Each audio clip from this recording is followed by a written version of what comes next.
আসসালামু আলাইকুম এভরিওয়ান। এই তো শুরু করে দিলাম আজকে সকাল থেকে ভিডিওটা।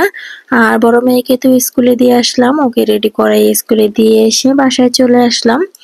বাসায় এসে একটা ডিম সিদ্ধ বসাইছি আর ভাত বসাই দিছি, আর সাথে চাও বসাই দিছি। ছোট মেয়ে এখনো ঘুমায় আছে, ছোট মেয়ের জন্য ডিম সিদ্ধ করে রাখলাম। আর এখানে তো চা হয়ে গেছে, আমার শ্বশুর আর শাশুড়িকে চা দিয়ে আসলাম। এরপর আমি একটু চা নিলাম, এখন একটু চা বিস্কিট খেয়ে নেব। বড় মেয়েকে স্কুলে দিয়ে এসে কিছুটা সময় পাই, অতটুক সময় রান্না বান্না করি। ছোট মেয়ে ঘুম থেকে উঠে গেছে, ওকে যে ডিম সেদ্ধ খাওয়াই দিছি। আর আমি এখন একটু চা বিস্কিট খেয়ে নিতেছি। এরপর তো রান্নাঘরে চলে আসলাম, রান্নাঘরে এসে সকালে নাস্তার জন্য ভর্তা করে নেব। আর এখানে সিম সিদ্ধ দিয়েছি, সিম ভর্তা করব। আর সিম ভর্তা ভালোই লাগে খেতে, খারাপ লাগে না। আর এদিকে হচ্ছে একটা ডিম ভেজে নিতেছি।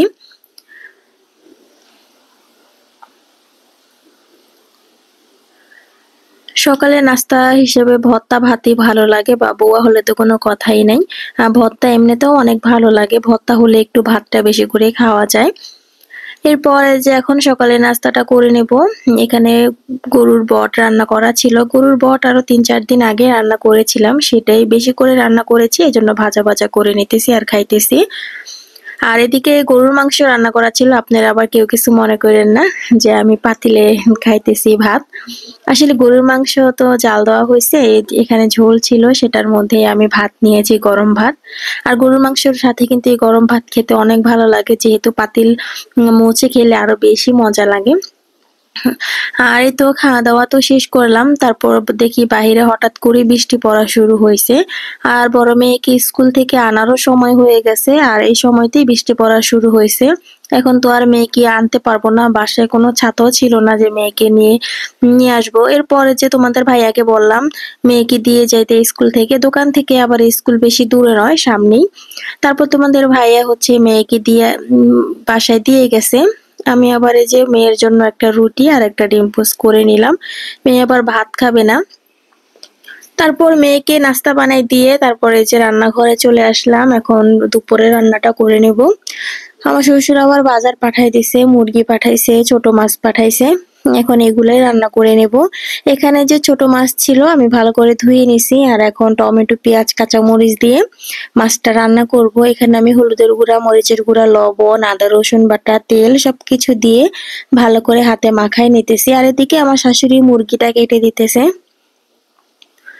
মুরগির মাংস রান্না করব, মুরগিটা কেটে দিতেছে। আর আমি এদিকে ছোট মাছটা বসাই দিছি।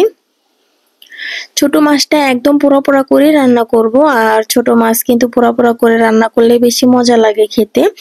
আর যেহেতু টমেটো দিছি, কাঁচা মরিচ, আর ভালোই হবে মাছটা খেতে। এরপর এই যে এখন রুই মাছের পেটি আনছিল আমার শ্বশুর, সেটাও আবার ভুনা করে দিতেছি। আর রুই মাছের পেটি আমার মেয়েরাও অনেক পছন্দ করে। একদম একটু ঝাল কম দিয়ে এদিকে ভুনা করে দিতেছি। আর এখানে হচ্ছে আমার শাশুড়ি মাংসটা তো কেটে দিছে, আমি এখন ভালো করে ধুয়ে নিতেছি। ধুয়ে তারপর তো মাংসটা বসাই দিব। আর মুরগির মাংসটা যে বসাবো একদমই গ্যাস নাই, গ্যাসে এত সমস্যা হইতেছে, সামনে তো শীত আসতেছে, হয়তো বা আরো সমস্যায় পড়তে হবে গ্যাসের জন্য। একদমই গ্যাস ছিল না। তা এখন এর জন্য ভাবলাম তাহলে মুরগির মাংসটা একটু অন্যরকম করে রান্না করি। সবসময় তো মশলা কষাই রান্না করি, আজকে না হয় সব মশলা দিয়ে তারপর একবারে বসায় দিয়ে রান্না করব। তাই এভাবে খেলেও খারাপ লাগে না, মাঝে মধ্যে একটু অন্যরকম করে খাওয়া ট্রাই করি। এক এক রকমের স্বাদ এক এক রকম হয়। তা আমি এখানে আদা রসুন বাটা দিয়েছি, জিরা বাটা, পেঁয়াজ বাটা, এগুলা দিয়ে হলুদের গুঁড়া, মরিচের গুঁড়া, লবণ, তেল সবকিছু দিয়ে তারপর হচ্ছে মাংসটা বসায় নেব। যেহেতু গ্যাস একদম কম, আস্তে আস্তে হবে, আর এদিকে কষানোটাও হয়ে যাবে। আর এভাবে যেহেতু রান্না করে খেয়েছি আসলে অনেক মজা লাগে, টেস্টটা একটু অন্যরকম আসে। এক এক সময় একটু এক এক ভাবে রান্না করার ট্রাই করি যাতে টেস্টটা একটু অন্যরকম হয়। আর এদিকে আমি সবকিছু পরিমাণ মতন দিয়ে দেই, আমি চামচ মেপে কেন জানি না মশলা দিতে ভালো লাগে না, আমি আমার আন্দাজ মতন দিয়ে রান্না করি, ভালো লাগে। তো এখানে এই যে পরিমাণ মতন এখন লবণও দিয়ে দিলাম।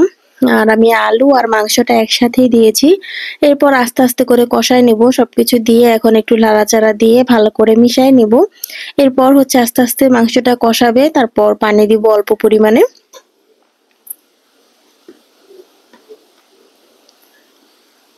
আর মুরগির মাংসটা আমি এভাবে রান্না করি, গরুর মাংসটা সবসময় হাতে মেখে রান্না করা হয়, মুরগির মাংসটা এভাবে রান্না করতেছি আজকে।